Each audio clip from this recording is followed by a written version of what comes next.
各位同事午安。而家呢啲嘅時候開靈修會係最後嘅時候嚟嘅，應該都係。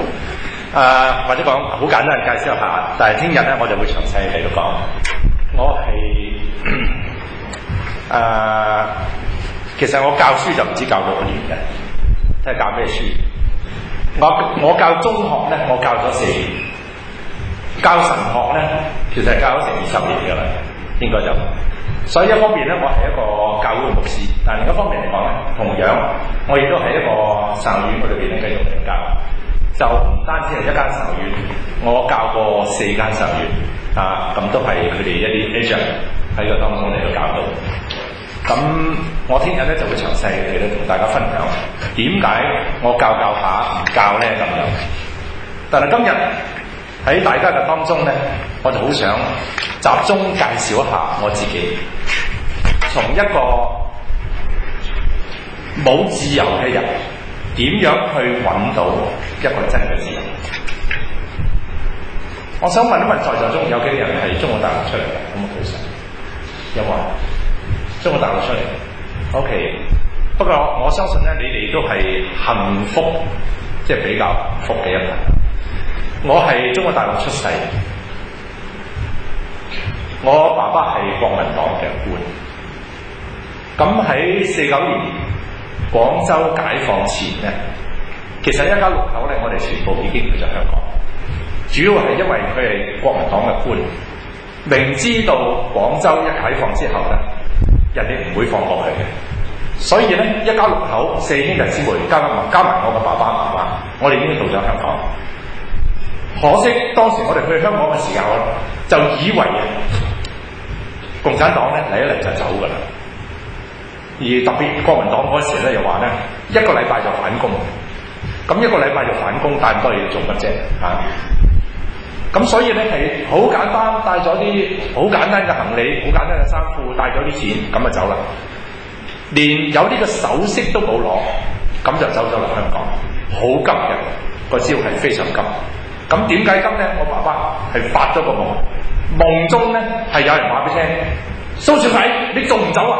共產黨啲晒啊咁樣，係因為一句咁嘅説話驚醒，所以凌晨一起身就叫晒屋企冚唪唥即刻起身，天都未光咧就要出發，咁就要走啦。咁我哋落咗去嘅時候咧，我哋發覺一個大問題。國民黨就話1個禮拜反攻，但係1個禮拜冇啦，跟住就話1個月反攻，咁1個月又係冇反啦，跟住又3個月反攻，3個月都冇啦，話半年反攻又冇啦，嚟去反嚟反去都反唔到，攻嚟攻去都攻唔到，而我哋帶去嘅嗰啲嘅錢咧就用晒，而嗰時咧係非常多嘅人咧湧在香港。一家6口，我哋嘅生活即時咧係出現問題，係因為咁樣嗰時咧有好多喺大陸落嚟去嘅，即係攞嘢落嚟啊，又攞嘢翻上去啊嗰啲人咧，有啲識我媽媽嘅，就遊說我媽媽，佢就話你睇下人民政府好寬大對待我哋僑胞㗎，我哋咪又係咁樣出入入。你翻去賣咗啲地，賣咗啲屋，然後攞啲錢落香港，咪可以買塊地開農場咯咁樣。咁我媽媽咧就聽咗佢哋呢啲嘅説話。咁我爸爸亦都冇符，本來係叫佢唔好去，但係就解決唔到個生活上嘅問題。卒之因為咁嘅緣故咧，我媽媽就帶咗最細嘅2個，即係我自己同埋我最細嘅妹。我嗰時咧大概係2歲幾3歲，我個妹1歲左右，咁我哋就翻上嚟。一翻到上去咧，媽媽即刻俾人扣留咗，揾一黑房連審咗4日4夜，然後跟住放翻我哋翻屋企。放翻屋企嘅時間咧，有4個人入夜咧喺度審住我哋。咁我記得嘅咧就係媽媽翻到去自己屋企嘅時候咧，日日都喊，好唔開心。然後跟住咧過咗冇幾耐，喺嗰條村嗰度咧，就嗰個叫江村，番禺嘅江村高塘附近，就開咗個好大型嘅公審會。嗱，嗰時咧係叫做土改嘅時候，有幾多人知道咩叫土改？咁你哋可唔可以舉手啊？都好少用。土改嘅時候咧，就係凡係地主，你有田有地，你有錢富農，然後跟住咧，你係官僚，你以前喺國民黨做過嘢嘅，嗰啲叫官僚。你係右派即係總之唔認同，即係國民黨有關嗰啲啦。然後咧，凡親外邊啊，香港或者台灣或者其他嘅地方有親戚嗰啲咧，呢啲都係屬於嗰啲右派噶啦。然後壞分子、反革命呢一大堆嘅人咧，都係被鬥嘅對象。咁我哋屋企咧，我媽媽被鬥嘅時候喺個台上跪住喺度，前面擺咗個牌，地主、官僚、富農、反革命、右派等等。有幾個人跪喺個台上，下邊千幾2000人就喺度鬧完咧，上邊有4個人攞住棍喺度打到佢哋暈低嘅時候咧，就淋牛尿、淋坑渠水，淋醒佢哋之後咧，又再打。完晒之後，經過成我唔知幾耐，好耐，經過好耐嘅時間，然後就跪地遊街。嗱，個街咧喺啲3800角嘅石泥，冇紅毛泥石屎嘅嗰陣時，係嗰啲嘅地方喺度。所以過咗一次之後咧，其實我媽媽已經行唔到噶啦。佢翻到屋企咧，已經係差唔多跛咗嘅。但係我自己本身最難過嘅一樣嘢咧，就係有一朝起身嘅時候，媽媽冇叫我哋起身，而反而我哋醒咗之後，我突然間見到我媽媽係用條孭帶吊住自己喺個橫梁嗰度，佢吊頸死咗。我個妹起身，知道阿媽吊住喺上邊，佢同我就一人攬住一隻阿媽嘅腳喺度喊。出邊嗰幾個人即係揸住槍，當知道我哋喺入邊喊緊嘅時候咧，就衝咗入嚟，大聲鬧我哋，唔准喊，出嚟！然後兩個人咧就帶咗我哋出嚟，跟住另外兩個人咧就收拾我媽媽嘅屍體。由嗰時開始，我媽媽葬佢去邊，到底喺邊度可以揾到佢，我哋完全冇消息，根本唔知道佢去咗邊。咁我喺上邊，因為咁樣嘅緣故咧，就成為一個黑點女，又成為一個孤兒。我個妹後來被一個同父異母嘅大家姐送咗俾人做人哋嘅養女。我哋分開咗成30幾年，後來先至揾翻佢。佢而家仲喺廣州，但係已經改名換姓。而我自己咧，就喺上面經過10幾年嘅時間之後，我係偷渡落咗香港。咁偷渡落咗香港之後，我先至有機會同我家姐、同我哥哥、同爸爸們見翻面。當我落到香港嘅時間，我見到佢哋個個喺度祈禱食飯、借飯。我哥哥喺度話：多謝上帝將我細佬帶到出嚟香港。哇！我當時直情反感到差唔多嘔出嚟咁。不過好在咧，又冇影響我嗰餐飯嘅胃口。我仍然食咗9碗飯，飲咗好多湯。不過咧，嗰個係有史以嚟我最辛苦嘅一日，因為嗰個係豬肉湯啊！我又食咗9碗飯，食完之後咧頂住啊，所以咧我坐都坐唔到啊。然後跟住咧最慘咧就係夜晚屙要去廁所，但個廁所咧係冇坐廁嘅，係要踎嘅，我係踎唔到嘅。所以因為咁嘅緣故咧，係成晚咧就爛屎啡出嚟嘅時候，就令到我成個人咧成晚都係非常咁唔舒服。跟住我身邊有唔少嘅人咧同我傳福音，同我傳福音嘅人咧就話有上帝，上帝愛我，然後你信咗耶穌就有永生。但我有7年嘅時間，我唔單止冇信，我就係同呢啲嘅基督徒嚟到辯論。我同佢哋講，我話要我相信一個全能又慈愛嘅上帝係冇可能嘅事。我當時都係受住一啲人嘅影響，我同佢講，我話一個影響我最大嘅問題就係有關苦難嘅問題。如果上帝係全能嘅，佢有能力應該制止嗰啲無辜嘅人受害。如果上帝係慈愛嘅，佢應該制止無辜嘅人受害。但我話俾你聽，我今日見到無數嘅人係無辜嘅喺度受苦。然後我講翻我媽媽，我講翻我哋屋企，我有起碼4個親戚，除咗媽媽以外，都係因為土改俾人鬥，以致到自殺死。我話要我相信呢個係一個有全能又慈愛嘅上帝存在喺呢個世界上，我冇辦法接受。所以我話俾佢聽，我嘅信念，如果你係信呢個上帝嘅時候，第一，可能呢個上帝唔係全能嘅，佢愛莫能助。第二，如果你話佢全能咧，佢唔係慈愛，佢喺度玩緊我哋。第三，如果你話佢又全能又慈愛嘅時候，我根本我就話咧，咁樣嘅上帝係唔存在嘅。你睇下現今呢個世界，你就知道。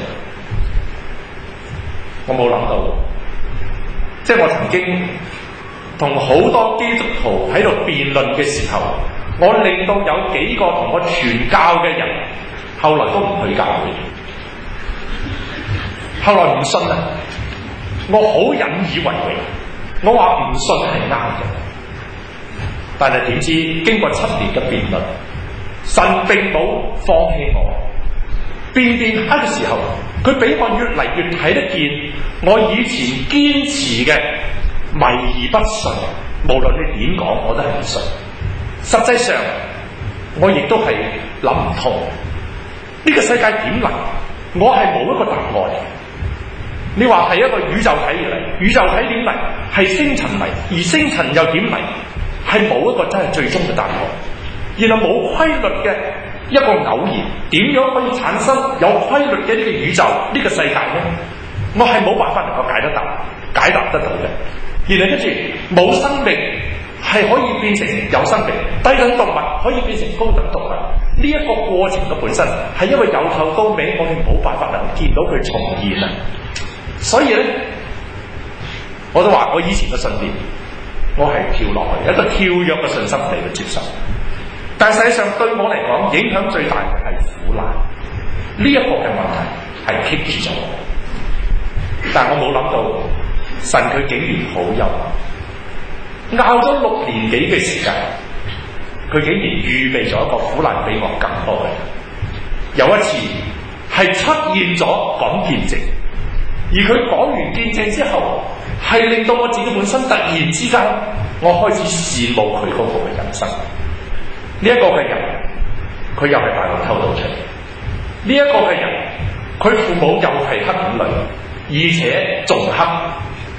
第三，佢父母係被槍斃嘅，但係呢家人係全部信咗耶穌。呢個人講見證嘅時候，佢比我大幾歲。佢爸爸媽媽臨被拉出去打靶前，佢對個仔講：阿仔啊，你一定要信耶穌。我哋信咗耶穌咧，係唔會有死亡嘅。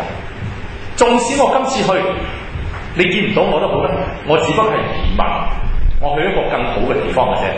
嗱，你遲早都會見翻我嘅。你記得要同阿爸唔好離開耶穌。然後講咗呢一番話，佢就俾2個人帶走咗。父母被帶走咗之後，第2日有2個人帶住4粒彈殼去到佢屋企，然後叫佢俾翻8蚊嘅人民幣，因為佢對住佢阿爸講：你嘅仔同嘅心抱浪費咗人民政府8蚊人民幣，你要俾翻呢8蚊。我當時聽見證嘅時候，我呆咗。我媽係吊頸死嘅，佢頂唔順啊，佢吊頸死。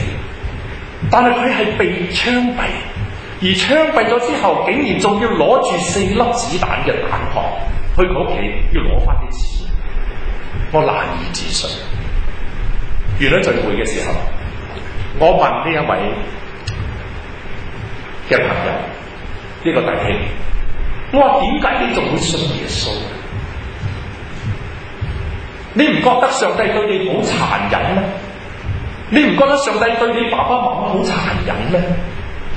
但佢跟住好平靜，佢對我講咗句説話，佢話：老實講，如果我係咁諗咧，我一早死咗。如果我冇信仰，如果我唔信耶穌，我一早已經自殺死咗。如果我阿嫲唔係因為信耶穌，我阿嫲一早都已經自殺死咗。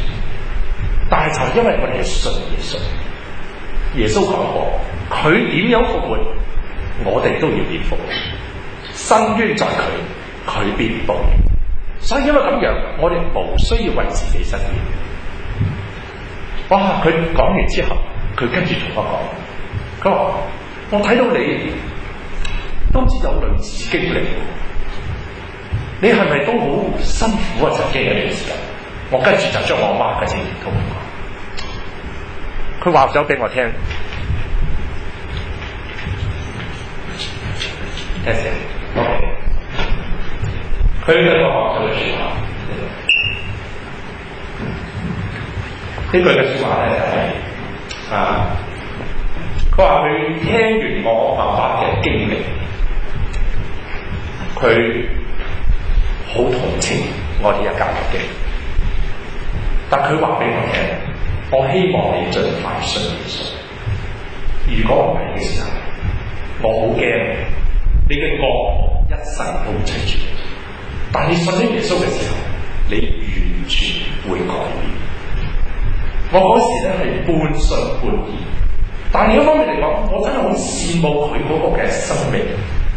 原來呢個世界裏面咧對住苦難啊，係有幾類嘅人。第一類嘅人係被痛就苦，被殘就廢嘅，就好似我咁樣，即係被鬥嘅唔係我啊，不過我係被標籤係叫做黑五類，被鬥嘅係阿媽啫。但係我咧已經晚噩夢，而喺呢個噩夢裏邊咧係經常係俾人追、俾人斬、俾人打，然後跟住咧我就攞石嚟到掟人，後來俾人追到嘅時候一刀斬落嚟，咁就醒咗。好多噩夢喺我自己嘅腦海裏邊，而好慘嘅就係話喺個噩夢咧，有時係我爸爸攞刀嚟斬我啊！原來當我落咗大陸落咗香港之後咧，偶然之間同我爸爸有一啲嘅衝突，一有咗個衝突之後咧，我就鬧佢啊！我話都係因為你嘅成分唔好啊，你令到阿媽要吊頸死啊，係因為你嘅成分唔好啊，令到我要成為黑五類啊，因為你嘅成分唔好啊，你累到4個親戚啊都自殺啊！哇！我冇諗到呢個簡直就係原子彈嚟，核子彈嚟。當我一數咗呢啲嘢出嚟之後，我爸爸直情恨我入骨，佢覺得我係共產黨派佢去清算佢嘅人，係因為咁樣。我哋真係惡劣到一個地步，唔係淨係打，唔係淨係攞木攞棍，佢試過4次攞菜刀想斬我亦都試過攞擔挑想搏佢，然後走遠啲咧攞石要掟佢，真係掟，但係就冇掟咗。我話俾大家聽，原來喺我噩夢嗰裏邊啊，出現嘅唔係嗰啲鬥我媽嗰啲人，唔係嗰啲共產黨嘅人，而竟然係我爸爸。後來我先知道我爸爸嘅噩夢咧，亦都係一樣。佢夢個裏邊出現嗰個咧，竟然係個仔啊攞擔挑嚟到打佢。我發覺一個家庭辛辛苦苦，我先至偷渡落到香港。你話一家人能夠團聚係幾咁好嘅？但我竟然發覺到團聚係成為我哋嘅噩夢。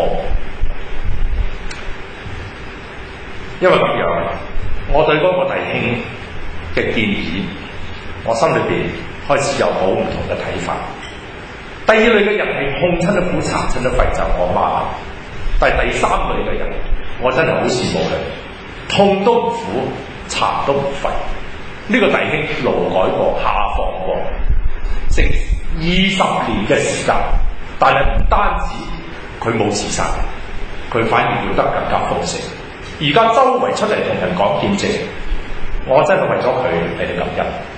所以因為咁嘅緣故，我就開始好認真地嚟到查聖經。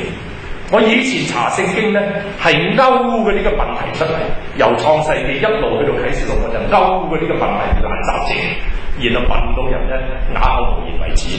呢個係以前嘅態度，我係專係揾問題。但係我發覺當我真係好認真查聖經查落去嘅時候，我睇到聖經嗰裏邊有好唔同嘅嘢出現，令到我信主最重要其中一刻。唔單止係呢個弟兄嘅見證，就有一次查聖經嘅時候，查到耶穌釘十字架嘅事，耶穌被釘緊嘅時候，對住嗰啲釘佢嘅兵丁，佢竟然做咗一個咁嘅祈禱：父啊，赦免他們，因為他們所作的，他們並不知道。我話俾大家聽，我當時查到呢一句嘅說話嘅時候，我簡直呆咗。因為喺中國大陸，我從來未聽過饒恕，從來未聽過愛、寬恕、包容，冇。直到嗰個時間，當我聽到之後，我就開始對呢個上帝講：上帝，如果你係真嘅，你改變我。我承認我對你好不敬。我承認對基督徒都好不敬，好唔客氣。我亦都承認喺我個腦裏面好多恨，我淨係想殺人，但係我救唔到自己。我越憎人，我越痛苦；我越憎人，我嘅生命、我嘅生活係越係一塌糊塗。我同人嘅人際關係一塌糊塗。我就開始將我自己嘅生命我交俾呢一位嘅神，但我好感恩，原來好簡單嘅一個禱告，我話我唔掂，你嚟我。短短半年幾嘅時間，我爸爸有一次對住我講：一衰仔變咗。佢話我變咗，而跟住後來咧，我哋就喺屋企嗰度咧開咗個家庭嘅查經。我爸爸查咗幾個月嘅聖經之後，佢有流淚決志嚟到接受耶穌基督做佢嘅救主。從嗰時候開始，我哋個家庭有一個好大嘅轉變，再冇好似以前一樣攞刀攞彈挑，冇嗰啲咁嘅嘢。有時候可能會有啲唔同嘅意見，會頂一兩下，但係跟住我哋經歷嘅就係我哋跪喺神嘅面前祈禱。祈完禱之後，原來乜事都冇嘅喎！哇，呢個真係絕招嚟嘅！我以前從來冇諗過，原來咁容易化解兩仔爺之間嗰啲嘅問題。但係當我信咗耶穌之後，我睇到好容易，原來係可以化解。後來查經嘅時間，我就睇到今日呢個主題裏邊非常重要嘅呢樣嘢。原來耶穌講嗰句說話：神嘅兒子若要你哋自由，你哋就真自由啦。我哋真係睇到吓，原來神嘅兒子要我哋自由，我哋真自由。我偷渡落咗嚟嘅時候，我心裏邊諗：難道我唔自由咩咁？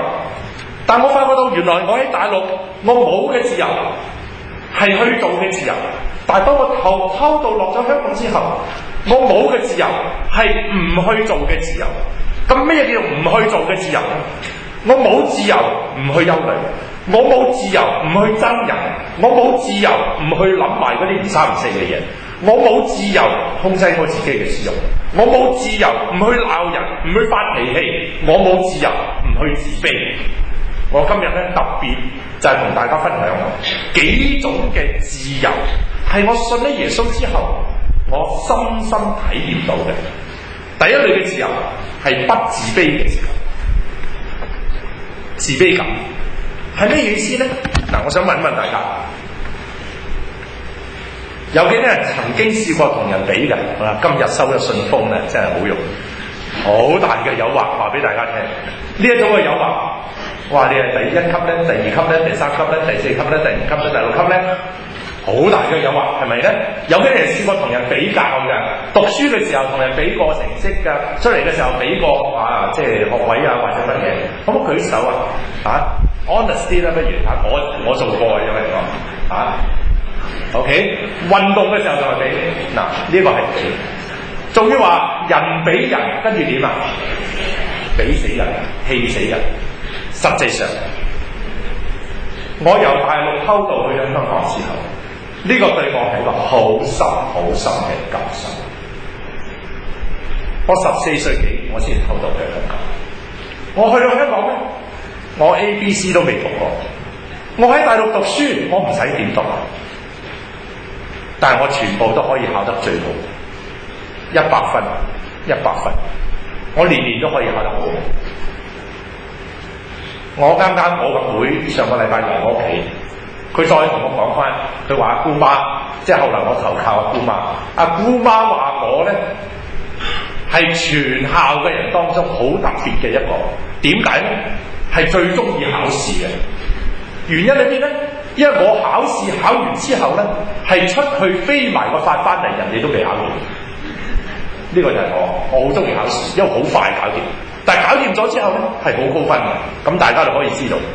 但係當我落到香港嘅時候，我 ABC 都未讀啊，咁點咧？我要考會考，如果唔係嘅時候咧，我冇機會讀書啊。因為咁嘅緣故，我爸爸就叫咗我去大埔廣福道，或者我哋順便睇一睇，我係大埔人，我係大埔浸信會，我第一間教會係大埔浸信會。我初信嘅時候去大埔浸信會，同埋我睇下曾家石，你哋識唔識啊？個個都識嘅係咪啊？曾家石係我主日學生嚟，譚日旭識唔識啊？係我主日學生，譚星亮我主日學生，成扎執事都係我啲學生嚟，我可以俾大家知道。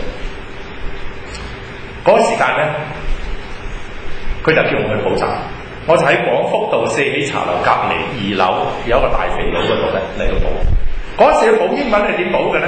一坐低 ，a man and a pen, a pen and a hand. This is a pen, this is a hand。就係嗰啲人，有幾多人讀過㗎？舉手啊！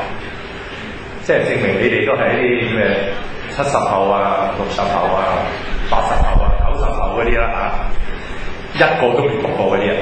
我以前去港大讀嗰啲，我都唔知有加分。好啦，跟住第二堂翻嚟咧，考試，我都唔知有加分，字母都未讀過。跟住第二堂翻嚟就考試喎，而考完試派卷點咧，佢將你嘅分數都讀埋出嚟，排名分先後。第一名96分，哇！李聰叻仔，邊個李聰啊？真係有李聰㗎嚇，呢個係真實嘅名嚟嘅。哇！跟住第二個80幾分唔錯，第三80唔錯，70幾唔錯，跟住一路派到最後嗰個15分，蘇咩字啊？乜15分都好意思攞嘅，起身咁，哇！跟住一睇到我之後啦，牛高馬大，你好唔好意思啊？15分，我個心硬聲，我話大佬，我 ABC 都未識啊！上一堂你講嗰啲嘢，我根本就唔知你噏乜。我攞到15分唔錯啊！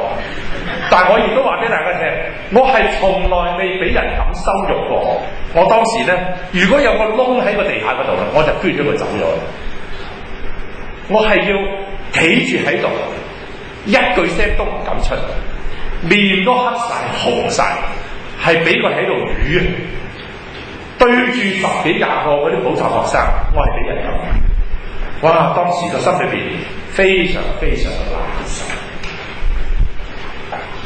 我翻到屋企嘅時候，我就話俾我爸爸聽，我想唔補習，又俾佢鬧一餐。你唔讀英文，你讀乜啊？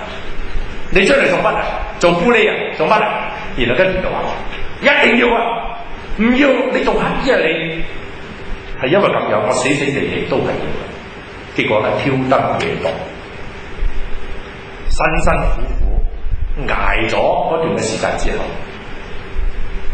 放榜嗰一日，我吐氣揚眉。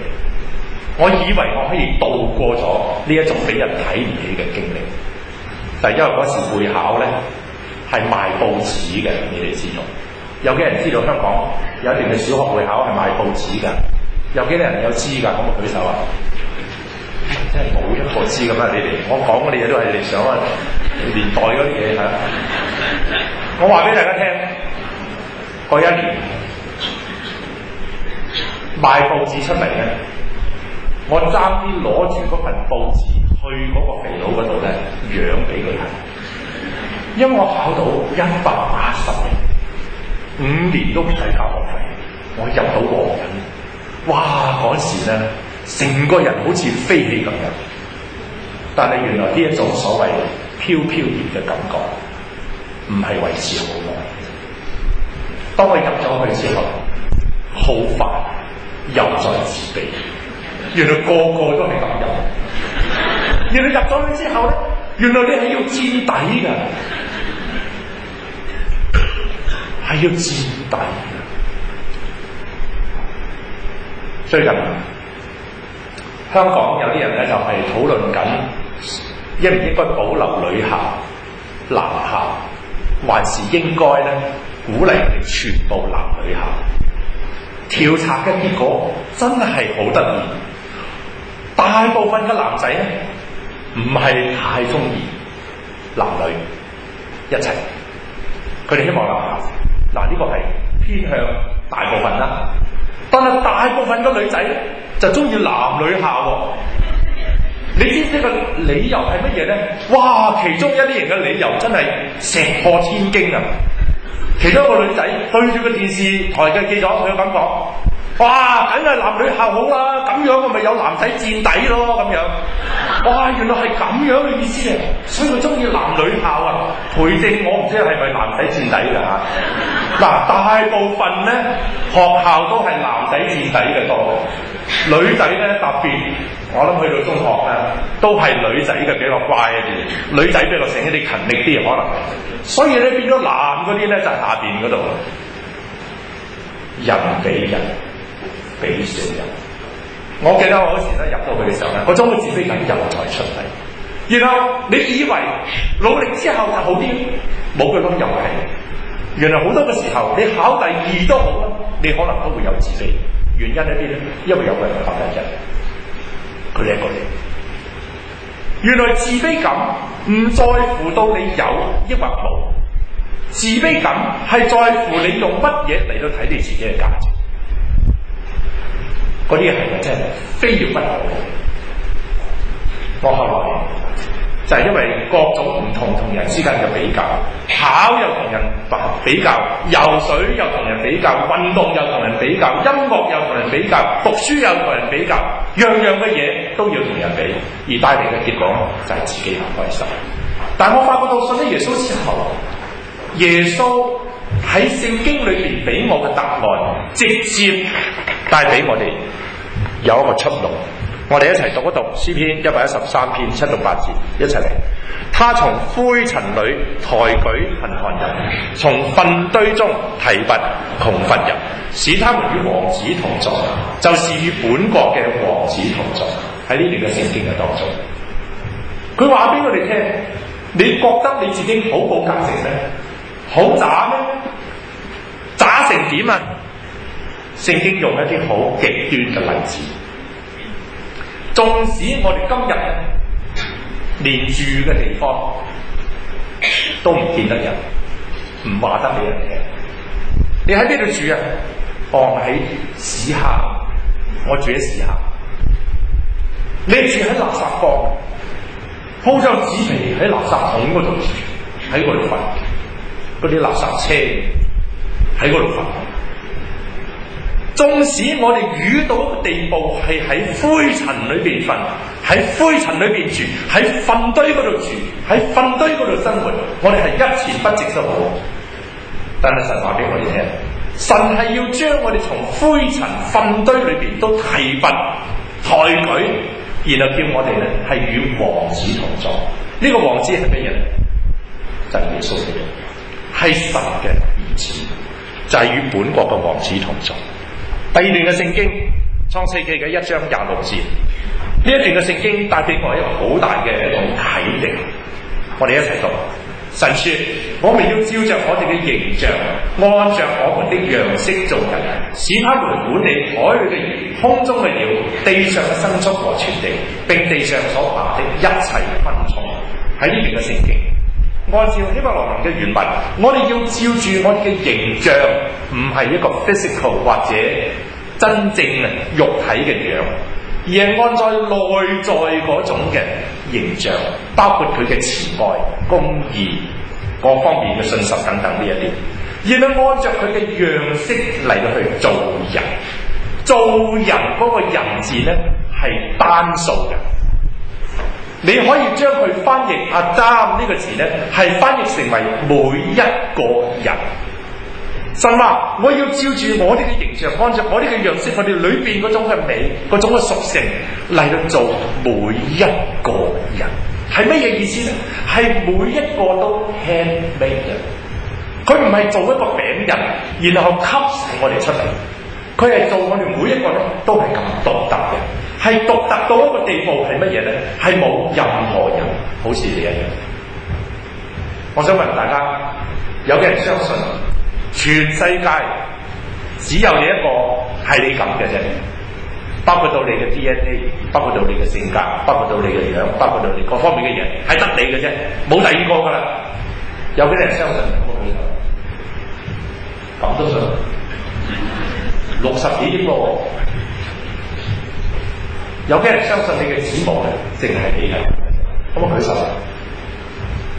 又係相信。我叫你畫，你畫唔畫到？60幾億喎，咁細個手指喎，任你畫啊！我真係難以想像，你點可能有咁多個唔同嘅 variety？ 一隻咁嘅手指，哇，咁都得？而神就話俾你聽，係唔單止你嘅手指嘅指模係獨特。BB 出世嘅時候，我個仔唔係打手指，係打腳趾毛嘅喎。係咩意思咧？連腳趾毛啊都係獨特嘅喎。哇！我真係好難想像，腳趾毛都冇一個相同。個醫生話係啊 ，BB 嘅腳趾毛個個都獨特，冇人講。我心裏邊喺度諗，點樣先係好？但係好可惜，我哋今日有意無意之間，我哋係要做某一啲人，唔係做自己，要做某一啲嘅人。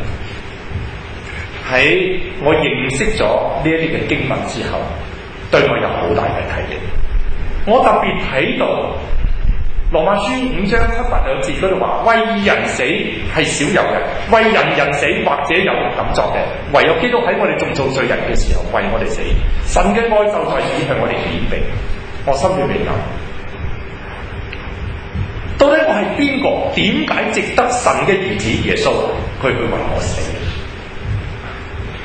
我諗一諗，如果我係一個腎病，急性腎炎，而個腎咧已經彎晒，醫生話俾我聽，你嘅腎一個禮拜內，如果唔換腎咧，死㗎，冇得救。就喺呢個時候，如果突然之間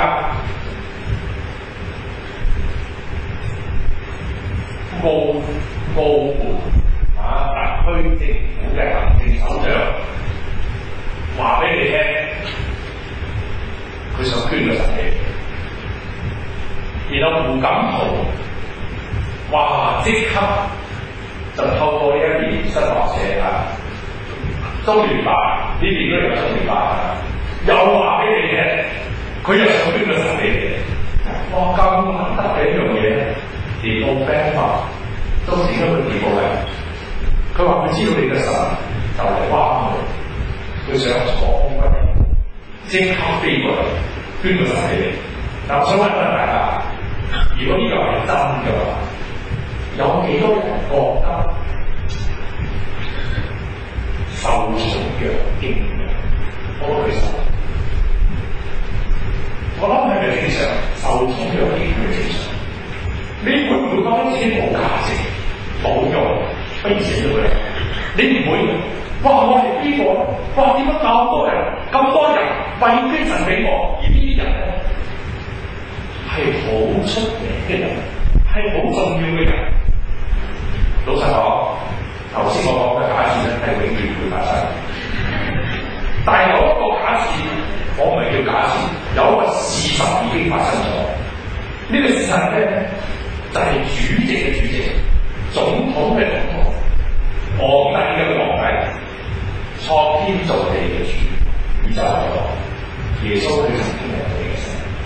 佢唔係淨係捐腎俾我，佢捐埋個心，捐埋個肝，成個生命捐晒嚟，目的將我哋從一個死亡嘅邊緣帶翻出嚟，俾我哋一個永生。各位同事，如果你真係信、真信嘅話，你就會睇到你自己嘅生命係幾咁可貴。我自己本身咧喺過去嘅裏邊，開始純粹係理性，但係我又發覺到，神對住一個咧好頑強、唔肯信嘅人，咁理性嘅人，佢有佢嘅方法嚟對付我。所以往往喺我最有需要嗰啲問題嘅上邊，佢就揾啲好合適嘅人嚟到我嘅當中同我解答。而第二咧，又透過一啲嘅夢境啊，夢境又成真，係叫我睇得見，原來有好多超自然嘅嘢係人冇辦法解答嘅。我舉幾個例，呢幾個例咧，呢啲超自然嘅嘢係人冇辦法能夠解答嘅。唔單止我爸爸走嘅時候，係夢見有一個人向佢講：你要走，共產黨要殺。而呢個人係邊個？我爸爸講，其實嗰個人喺夢中出現嗰個人死咗，但係問題咧冇㗎。但係當你走咗之後一日，解放軍已經咗，然後到處都見晒白紙，就係咁做。巧合冇人會，我用佢呢個。我喺美國1986年翻嚟之前1年，我哋嘅心咧就預期即係快，因為嗰時1997年回歸，好多人咧嚟香港。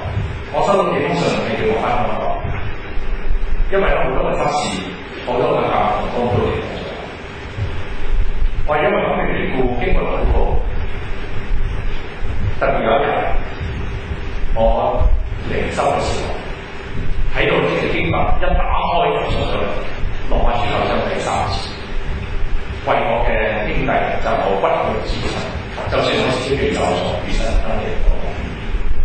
所以我就將我自己交俾神，我話如果係需要，我願意翻。好啦。當我哋決定咗翻嚟之前，教會開咗個職員會，或者我叫做差遣會嘅呢個，我發咗幾個夢，而嗰啲夢咧係無厘頭嘅夢嚟。第一，我發覺我自己戴住嗰個 headset 嚟講到；第二，我發覺下面全部着晒藍衫藍褲，藍色衫藍色褲。我睇到聽我未試過㗎。第三咧，我突然間要發覺到排長路啦，然跟住問佢做咩？入去聽你講道啊嘛，我又係未試過，我喺美國10年未試過呢個形象。第二個方面咧，又係嘅，一個異國行嘅時候咧，我睇佢揸住啲書嘅時候，我睇佢啲蘇聯字寫嘅，我嗰時未寫過書，我頭一次過去中信，但係我係見證，點知中信話太長不可用，所以佢然後咧我就真係好唔開心啦，我得一個稿啫喎，俾咗佢，我就想講下，點知咧成個月都冇答覆，我就透過有個記者問佢哋中信啊。佢話對唔住，我揾唔到嗰個稿，即係冇咗我篇稿嗰邊，所以咧我係投稿都冇人要嘅嗰陣時間，但係都話俾大家聽，當我翻咗香港之後，原來嗰啲夢其實第一年尾嘅時候，盧嘉文牧師邀請我去驗刀，嚟到錄嗰個方程式，錄驗證，錄報道。我一去到嘅時候嚇咗一跳，我真係要帶 headset 講到。點解咧？因為我聽到入耳嗰個，聽到入耳嗰個人講嘅，一定要帶 headset。然後跟住幾個我查經嗰啲個個都帶住 headset 喎。呢個第二，當喺遠東做咗大概幾個月之後，戴紹忠牧師佢都叫我講，我好想邀請你入去培訓。所以咧，我就同麥基生牧師同黃志金牧師一齊配搭，就入咗一年開始我培訓嘅生涯，20年嘅時間入到去嚇咗我一跳。我鄉下出嚟嘅時候都唔係咁，但係當我第一次翻入去培訓嘅時候，睇落去全部都係嗰啲叫中山裝、南山南湖，個個都係咁，嚇咗一跳。然後跟住咧，仲要嚇咗一跳。我翻到嚟嘅時候喺間小學嗰度叫方方小學，半年都唔夠就排上去，就係課程隔離。阿黃老師隔離嗰度，我諗佢排到啲字。我翻嚟嘅時候100人，我哋嘅教會100人，喺澳門叫大教會。但係我哋第二年200幾人，第三年已經去到成300幾400人，卒之出邊咧就排上。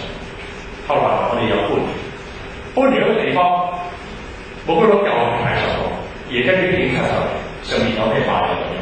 咁啊跟住又到我哋搬咗8次左右，搬咗8次都係咁。甚至到而家19層高嘅呢個地方，都係喺放記嗰度出現。我搬到寶德會第7次，周圍揾嚟揾去揾學校又唔夠大，嗰啲學校又唔肯借，戲院就淨係得個禮堂，冇其他啲地方可以做。卒之咧，有一晚我就發動翻我自己帶住啲博號同埋幾個同工同執事揸住嘅鏟喺度鏟物。鏟下嘅時候，突然間有啲會眾經過，蘇牧師你做咩啊？我話建堂啊嘛，佢哋就咔喺度笑，我係俾佢哋笑醒咗。咁笑醒咗之後，我翻到同工會，我同啲同工分享，佢哋真係個個喺度笑。然後跟住有同執事要傾嘅時候，個個又喺度笑。哇！真嘅嗰個景，就話俾大家聽，原來嗰建堂喺一個不可能嘅情況下，原來就係咁建成。我相信一堂嘅建堂係整個香港歷史裏邊第一間。我哋買地、建築、裝修、買傢俬、連買鋼琴、連買晒所有嘅嘢，平均嘅尺價係1290蚊1平方尺。港幣平唔平啊？你知道平唔平啊？1290蚊1尺。平唔平啊？澳門嘅尺價點啊？5000啊！哇，咁犀利！有啲嚟到去過一屋啊，我想問你哋，有冇舉手啊？去過我哋教會嘅長沙灣道789號，阿黃老師去過老師嘅。你去完之後，我絕對相信你唔可能信。買地8300，建築15200，加埋晒。我哋總共19層，連埋個地牢一部分，平均嘅尺價就係1290蚊。但係包晒所有嘅家私。有啲人住公屋佢話：牧師啊，我公屋都買唔到啊！即係未裝修嘅喎，淨係買公屋都買唔到啊！但係實實有意味。點解會咁咧？因為嗰個時間係只有3個月嘅啫，就係咁低。第二咧，嗰塊地咧就係得嗰幾個月嘅啫，麗新俾銀行 call loan，要有咁快得咁快放手賣出去，又係得嗰幾個月嘅啫，銀行水就大，好想揾人借下，好低嘅利息，又係得嗰幾個月嘅啫，頂姊妹橫掂都唔知點㗎啦，奉獻啦咁樣，所以咧而家一個結果係。咁樣嚟嘅奉獻，而奉獻仲有一樣嘢，有啲裝修嘅又冇嘢做，就走嚟奉獻嗰啲嘅時間；建築嘅又冇嘢做，都冇樓起啊嘛嗰時，又走嚟去差唔多奉獻嘅價。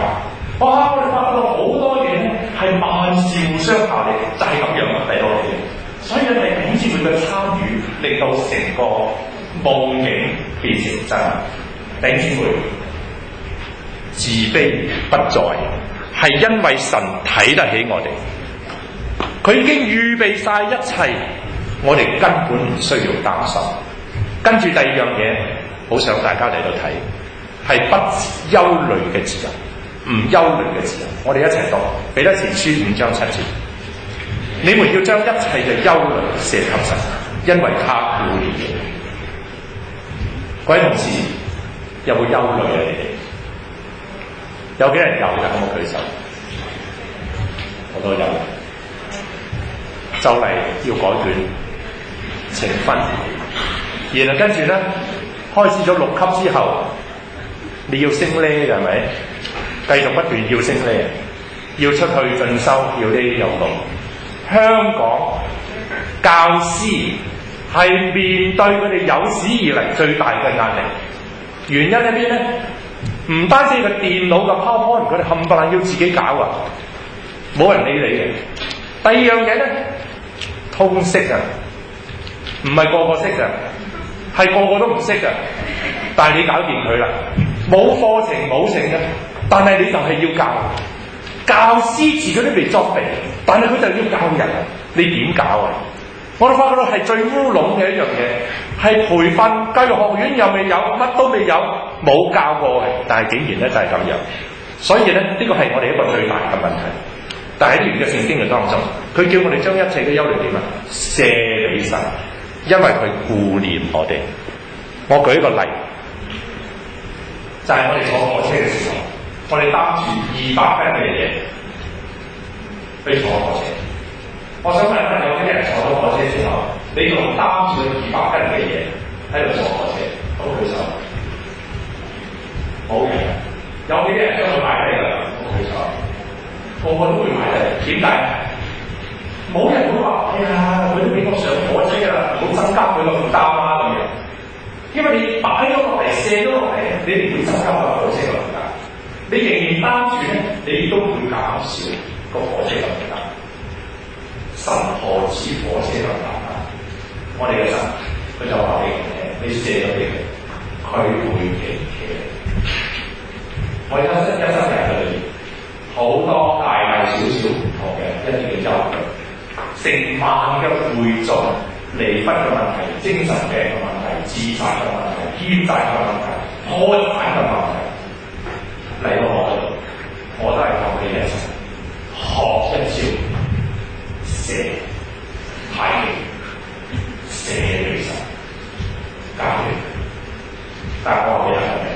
但係當我嚟到我呢度嘅時候，我哋學習咗呢一樣嘢之後，我見到佢哋心境就改變，環境未改之前，佢嘅心境就改變。好多想死嘅唔再需要死，我為佢哋感恩。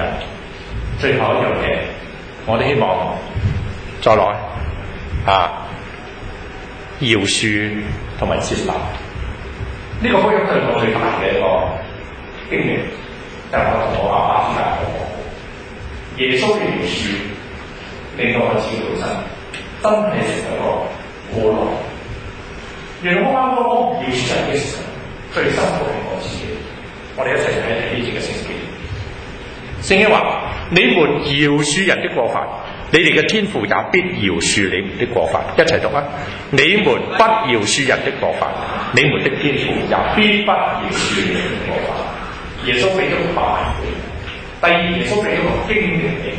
第三，耶穌直接喺我人生經歷裏邊俾我知得好清楚。我最憎人嘅時候，邊個憎我？係自己憎。好多時候我哋憎嘅人，往往係我哋對手。但係我好感恩，當我喺基督嘅裏邊，我接受咗耶穌基督之後，原來饒恕人真係咁簡單。點簡單啊？就好似我欠咗耶穌1億萬，但係有啲人欠咗我100蚊。耶穌話：佢欠你嘅100蚊，你就當還咗俾我啦。原來我哋當還晒俾耶穌，真係咁簡單。卒之咧，我發覺我同我爸爸之間，我哋和好；我同我婆婆之間和好。我對住以前鬥我罵我嘅人，我可以原諒赦免佢。各位同事，喺而家呢個世代，如果我哋要真真正正活出一個和諧嘅人生，和睦嘅家庭關係，溫馨嘅家庭，呢一樣嘢係非要不可。我哋聽頭先嗰度。喺我禱告嘅時候，嗱，雖然時間咧就唔多，我想問下在座中有幾多人可能你聽福音都有一段嘅時間，你今日你都覺得呢個福音係值得你去相信，你都願意考慮耶穌成為你嘅救主，以至到我哋身上嘅自卑感、我哋嘅憂慮、我哋嘅懼怕、我哋嘅不饒恕、我哋嘅恨，能夠一刀兩斷，唔再纏住，有俾人哋願意真正做一個咁嘅自由。我聽到舉手，我見到，仲有幾多個？你願意喺邊度裏邊話俾神聽？就係我真係願意做一個不憂慮嘅人，不自卑嘅人，唔懼怕嘅人，願意同人和睦嘅。仲有幾多個？見到，情況咧，仲有幾多個咧？就幾多個？我哋話嘅，我而家就為你哋禱告，你都請你哋願意嘅，你就開聲跟住我一句一句嘅祈禱。親愛嘅主耶穌，多謝你，你知道我嘅需要，我有憂慮，有時都會自卑。有時會懼怕，有時都唔能夠原諒後邊嘅人。但係主耶穌，多謝你，你明白我嘅需要，你又願意解決我嘅問題，俾我真正嘅自由。我承認我靠自己，我搞唔掂。但係我願意拋開我嘅心，請主耶穌入去我嘅心裏，做我唯一嘅救主，你賜俾我真正嘅自由，唔單止賜俾我永生，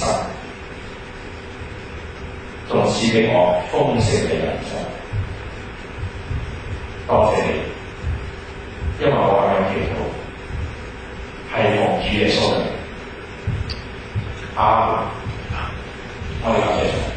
頭先嘅禱告有幾個人都係咁樣做咗嘅，歡迎